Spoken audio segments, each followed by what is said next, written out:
வாழ்க்கையின் தத்துவ ஆசைகளை வராது பண்ணி வேண்டும். அவன் மகன் நாங்கள் மரத்தை நேசிக்கணும். என் மக்களை நல்லபடியா வாழ வைக்கணும் நினைப்பதால் தான் மரத்தை நட்டு வளர்க்கணும்னு நினைக்கிறேன்.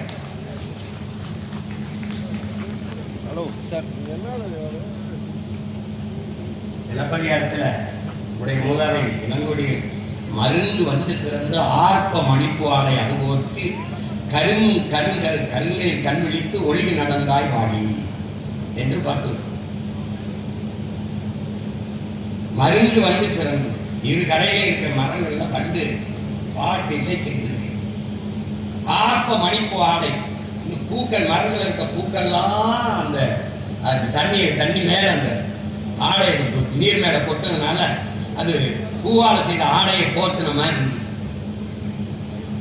கருங்கையில் கண் விழித்து அந்த கெண்டை மீன்கள் எல்லாம் துள்ளி துள்ளி குதிக்கிறத பார்க்கும்போது அந்த நதி அது நதி வந்து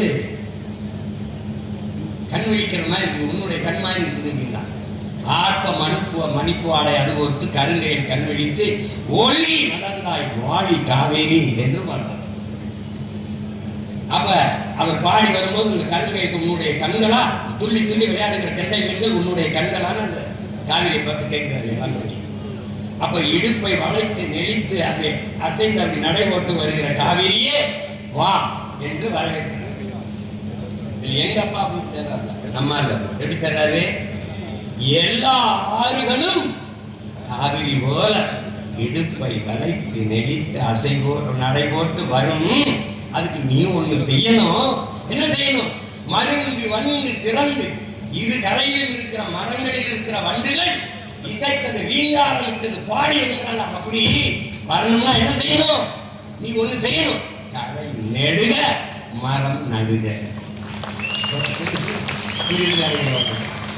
எல்லா நடுகளும் போகுண்டா அப்படி நடைபோட்டு போகாது. என்ன பண்ணும்?